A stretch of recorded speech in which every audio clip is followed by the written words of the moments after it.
Pada kesempatan kali ini, kita akan belajar materi kelas 5 tentang peristiwa kedatangan bangsa Barat. Sahabat cerdas, sebelum kita mulai pembelajaran kita, jangan lupa untuk berdoa terlebih dahulu. Sahabat cerdas, perhatikan kedua gambar berikut ini.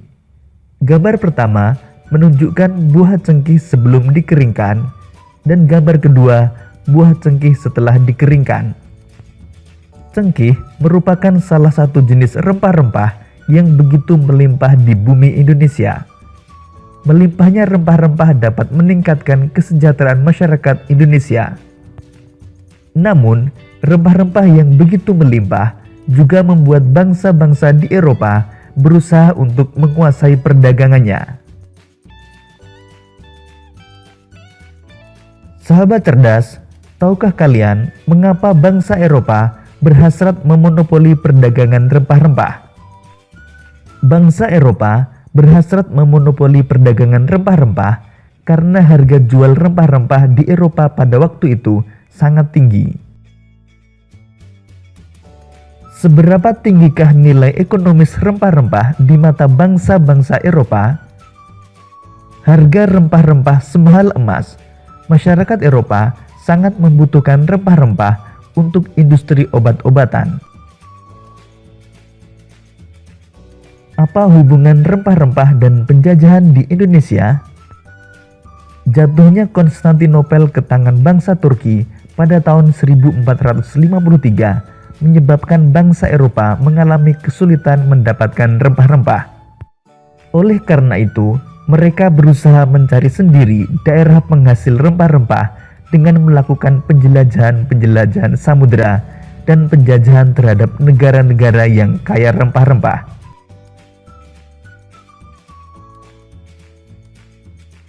Sahabat cerdas, tahukah kalian manfaat cengkih? Cengkih memiliki banyak manfaat, di antaranya sebagai bumbu masak. Cengkih digunakan dalam bentuk bunga utuh atau dalam bentuk bubuk. Cengkih juga dimanfaatkan oleh bangsa Cina dan Jepang sebagai dupa. Minyak cengkih digunakan sebagai aromaterapi dan obat sakit gigi. Pohon cengkih banyak manfaatnya sehingga menjadikan bernilai ekonomis tinggi. Oleh karena itulah, cengkih merupakan salah satu bahan rempah-rempah yang menjadi buruan bangsa-bangsa Eropa. Hal itu memicu terjadinya penjajahan di Indonesia. Sahabat cerdas, pada masa pemerintahan kerajaan-kerajaan Islam di Indonesia, datanglah orang-orang Eropa yang mengadakan pelayaran samudera. Kedatangan orang-orang Eropa di Nusantara mula-mula disambut baik oleh bangsa Indonesia. Namun ketika orang-orang Eropa itu berusaha menguasai Nusantara, mereka mendapat reaksi keras berupa perlawanan-perlawanan di berbagai daerah.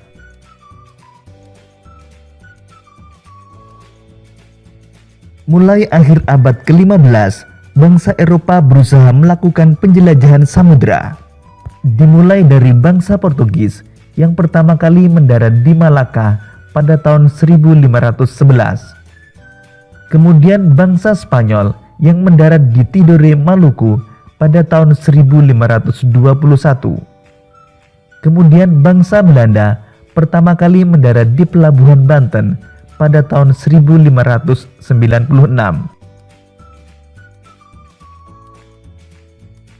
Sahabat cerdas, berikut ini faktor-faktor pendorong penjelajahan samudera yang dilakukan oleh bangsa-bangsa Eropa.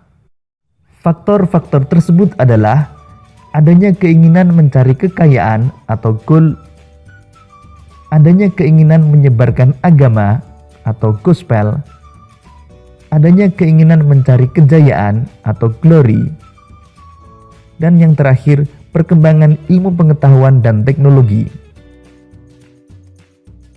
Faktor pertama adalah adanya keinginan mencari kekayaan atau goal. Kekayaan yang mereka cari terutama adalah rempah-rempah. Sekitar abad ke-15, di Eropa harga rempah-rempah sangat mahal. Harga rempah-rempah semahal emas atau gold. Rempah-rempah dibutuhkan untuk industri obat-obatan dan bumbu masak. Faktor yang kedua adalah adanya keinginan menyebarkan agama atau gospel. Selain mencari kekayaan dan tanah jajahan, bangsa Eropa juga membawa misi khusus. Misi khusus tersebut adalah menyebarkan agama kepada penduduk daerah yang dikuasainya. Tugas mereka ini dianggap sebagai tugas suci yang harus dilaksanakan ke seluruh dunia dan dipelopori oleh bangsa Portugis. Faktor yang ketiga adalah adanya keinginan mencari kejayaan atau glory.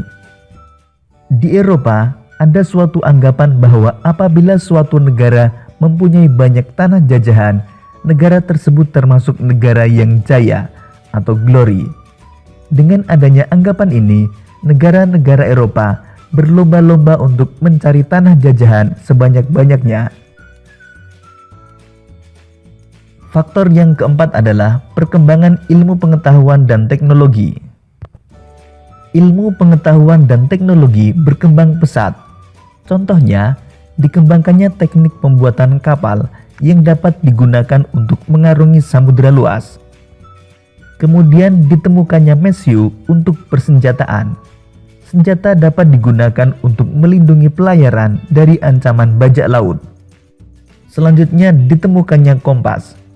Kompas digunakan sebagai penunjuk arah sehingga para penjelajah tidak lagi bergantung pada kebiasaan alam.